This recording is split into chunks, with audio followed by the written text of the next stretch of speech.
বর্ষার মরশুমে জল জমে দুর্ভোগ নতুন কিছু নয়, তবে প্রশাসনের অপেক্ষায় না থেকে জনস্বার্থে এগিয়ে এলেন কয়েকজন সমাজকর্মী। ঝাড়গ্রাম জেলার গোপীবল্লভপুর বাজার এলাকার বড়তলা চকে দীর্ঘদিনের জলাবদ্ধতার সমস্যার সমাধানে নেওয়া হল বিশেষ উদ্যোগ। গোপীবল্লভপুর বাজারের বড়তলা চক সংলগ্ন মেইন রোডে দীর্ঘদিন ধরে বৃষ্টির জল জমে থাকায় নিত্যদিন ভোগান্তির শিকার হচ্ছিলেন পথচারী, ব্যবসায়ী এবং যানবাহনের চালকেরা। জল জমে থাকায় রাস্তায় চলাচল যেমন কঠিন হয়ে পড়েছিল, তেমনি দুর্ঘটনার আশঙ্কাও বাড়ছিল। এই পরিস্থিতিতে জনস্বার্থকে প্রাধান্য দিয়ে বিশিষ্ট সমাজকর্মী সুমন্ত মহান্তি, অম্বিকা বেরা এবং আশিস দাস যৌথ উদ্যোগে জেসিবি মেশিনের সাহায্যে রাস্তার জমে থাকা জল বের করে দেওয়ার জন্য একটি নালা তৈরি করেন। এরপর পুরো এলাকাটি পরিষ্কার করে জল নিকাশির ব্যবস্থা করা হয়। এই উদ্যোগের ফলে বর্তমানে রাস্তায় আর জল দাঁড়িয়ে নেই, ফলে সাধারণ মানুষ এবং যানবাহনের চলাচল অনেকটাই স্বাভাবিক হয়েছে। স্থানীয় বাসিন্দারাও এই উদ্যোগকে স্বাগত জানিয়ে সংশ্লিষ্টদের ধন্যবাদ জানিয়েছেন।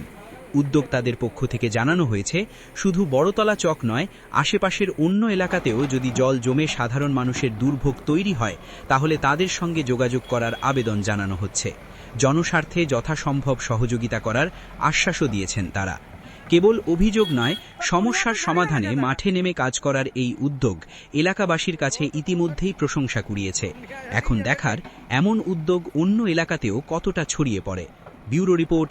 আপনারা জানেন, সকাল থেকেই বৃষ্টির আবহাওয়া, প্রচুর বৃষ্টি হচ্ছে। রাত থেকেই বিভিন্ন জায়গা থেকে মানুষের অভিযোগ আসলো। নয়বাসান, গোপীবল্লভপুর বাজার, আমাদের প্রাক্তন প্রধান অম্বিকা বেরার কাছে, সিনিয়র নেতা আশিস দাসের কাছে।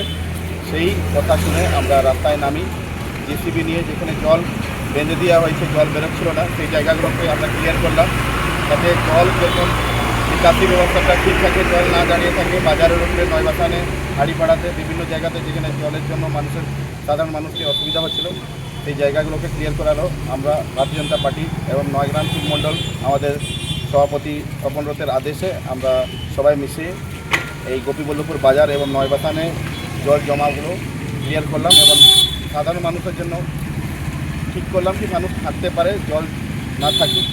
আমরা অনুরোধ করব সাধারণ মানুষকেও কি আপনারা জলটাকে যেতে দিন, ক্লিয়ার করুন। যেখানে জল আপনারা বেঁধে রাখেন, সাধারণ মানুষ, বিভিন্ন মানুষকে অসুবিধা হচ্ছে। এই বৃষ্টিকালে আপনারা জলটাকে বেরিয়ে যেতে জায়গা দিন, এই বলে আমি গোপীবল্লভপুর মানুষকে বলবো বৃষ্টির দিনে জলকে আটকানো দরকার নেই, জলটাকে বেরিয়ে যেতেন। তারপরে বিভিন্ন আমরা পঞ্চায়েত স্তর থেকে, ব্লক স্তর থেকে যে যে জায়গাগুলোতে জল জমে যাচ্ছে ওগুলোতে স্টেপ নিব।